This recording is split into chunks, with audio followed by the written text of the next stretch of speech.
Okay तो हर as का contribution 2 degree का होता है, इसलिए जब हम सम करते हैं तो डिग्री ऑफ सम जो होता है वो twice the number of edges होता है। नंबर ऑफ जो भुजा होती है या कोरों की संख्या का 2 गुना होता है, ट्वाइस होता है। ठीक है, इसको हम प्रूफ करेंगे। तो हमने मान लिया कि हमारा कोई ग्राफ है, उस ग्राफ में हमारे पास वी और ई जो है वर्टेक्स का सेट है, ये एच का सेट है, हमने एन वर्टेक्स ली है। तो आपको प्रूफ करना है कि अगर एन वर्टेक्स है तो नंबर ऑफ एजेस इसमें कितनी होंगी, आपको निकाल कर लेकर आना है। तो अगर मैं बोल रही हूँ कि इसमें ई एजेस है तो मुझे प्रूफ करना है कि इसमें जो डिग्री का सम होगा वो 2e होगा। ये मुझे दिखाना है कि twice the number of edges, अगर नंबर ऑफ एजेस ई है तो उसका 2 गुना होता है उसकी सारी वर्टेक्स की डिग्री का सम। ठीक, एग्जाम्पल जब आप प्रूफ करोगे थ्योरम, तो जब आप थ्योरम के साथ साथ एग्जाम्पल भी जस्टिफाई करने के लिए लिख कर आना, ताकि क्लियर हो जाए कि आप थ्योरम आपको समझ में आ रही है, ताकि और आप एक एग्जाम्पल भी दोगे इसके सपोर्ट में।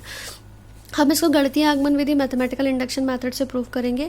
किस पर आगमन विधि लगाएंगे? भुजा पर, कोरों पर, एजेस पर लगाएंगे। ठीक है, तो पहले हमने माना कि अगर मान लो हमारी एजेस जो है वो 0 है, तो एज अगर 0 है तो मैंने देखो एक ग्राफ बनाया जिसमें एक भी एज नहीं है, और हमें पता है कि जब एज होगी तभी तो डिग्री होगी, बिना एज के डिग्री भी नहीं होगी।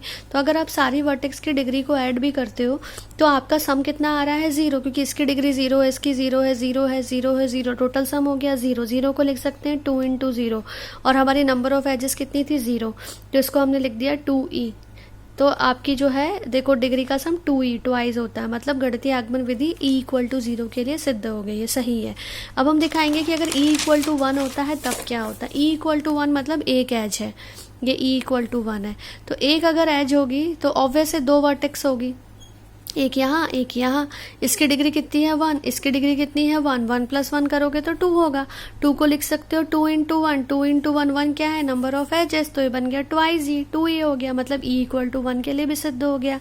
अब हमने माना कि हमारा रिजल्ट जो है वो m-1 के लिए सिद्ध है। इंडक्शन में हम ऐसे ही करते हैं, m-1 के लिए सत्य है, इसका मतलब जब मैं m-1 वर्टेक्स की डिग्री को ऐड करूंगी तो उसका जो नंबर ऑफ एजेस आएगा वो आएगा 2 × m-1। अगर एजेस उसमें वर्टेक्स नहीं, एजेस m-1 है, तो अगर एज m-1 है तो उस वर्टेक्स की जब मैं डिग्री जोड़ूंगी तो 2 × m-1 हो जाएगा।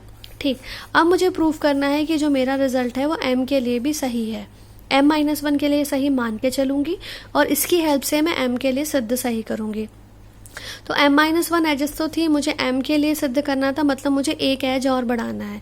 तो मेरा जो भी ग्राफ था, वॉट एवर द ग्राफ, मान लो ये मेरा ग्राफ था, जो भी था, है ना, इस एज में ये मेरा ग्राफ था, इसमें मान लो ये यहाँ पर और कहीं ग्राफ चला आ रहा है, n के लिए अगर ये कोई ai और bj 2 एंड पॉइंट थे वर्टेक्स, और इसके बीच में मैंने एक एच को जोड़ दिया है, नई वाली एच को, तो पहले वाले में अगर m-1 एच थी तो एक एच बढ़ने से अब मेरे पास कितनी एजेस हो गई है? m एजेस हो गई है।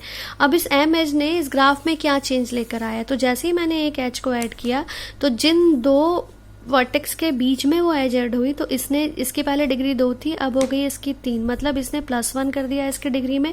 सिमिलरली जो बीजे था उसकी भी डिग्री क्या हो गई है? +1 हो गई है। तो हमने माना कि ए बी बीजे जो 2 वर्टेक्स है इनके बीच में हमने एक एज ईजे को जोड़ा।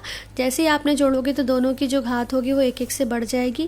तो जब टोटल सम करोगे तो ये हो रहा था m-1 के लिए 2m-1, लेकिन जैसे ही आपने एक और एज जोड़ी तो +1 दोनों की तेज हो गई। जब सिंप्लीफाई करोगे तो 2m होगा, मतलब नंबर ऑफ एजेस का फिर ट्वाइस हो गया।